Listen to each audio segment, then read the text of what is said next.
My name is Erica Eding. I'm from Fort Myers, Florida, and I graduated from Flagler College in St. Augustine, Florida. I'm going to be reading from my admission essay. I had never eaten guinea pig before, I explained to Amelia in a mix of Spanish and Quechua, the language spoken in rural areas of Peru. She was taken aback and seemed to pity me. Don't worry, it's delicious. Guinea pig is a special food and I prepare it very well. For the past few weeks, I had been thinking about the story I would write when I returned to my college in Florida.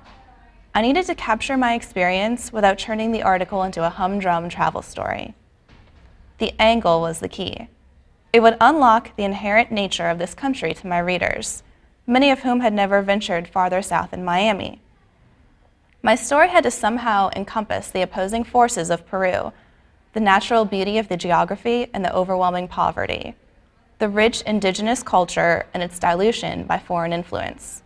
My readers would not be able to see this until I found my story's angle. I followed Amelia as she walked toward her one-room house. A small flock of semi-feathered chickens scattered around our ankles. I rubbed my hands together in an attempt to warm them against the frigid, thin air of the Andes Mountains. As I stumbled into the mud brick house, my eyes stung from the smoke in the room. Her bamboo ceiling was stained black from it. Couldn't we build a fire outside and just boil a few potatoes, I asked. The new stove I was building wasn't ready yet. I had to cut a hole through her roof to install a chimney. Amelia shook her head. No, my husband comes home today and he needs a good meal. I grabbed a handful of the mixture of mud, manure, and cow hair that my host had created that morning and tried to level out the stove's platform. It would be hours before the project was complete. Amelia saw my disheartened look and folded her arms. We must finish now, she said. Then she added dispassionately, if I do not feed guinea pig to my husband, he will beat me. I realized I had found my story's angle and my heart sank.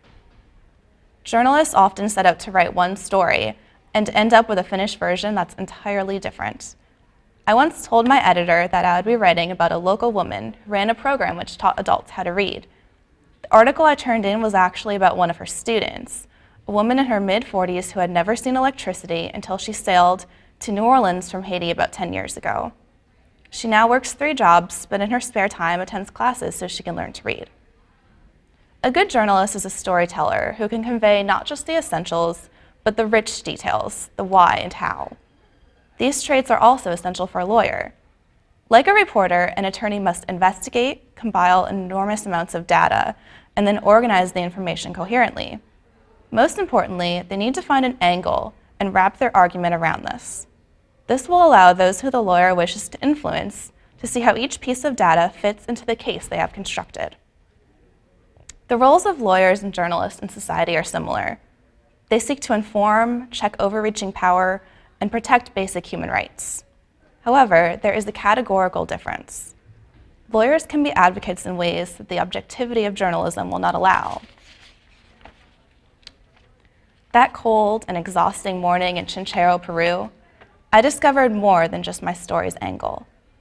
I realized that the next time someone admits that their rights are being violated, I want to do more than simply tell their story. I want to defend them. I asked Amelia whether she ever thought about speaking up to her husband. She told me that the village would shun her if she did not obey him. The next time I return to Peru, I plan to be more knowledgeable about choices that women have when their rights are violated. I also plan to not worry so much about eating guinea pig. Amelia was right, it is delicious.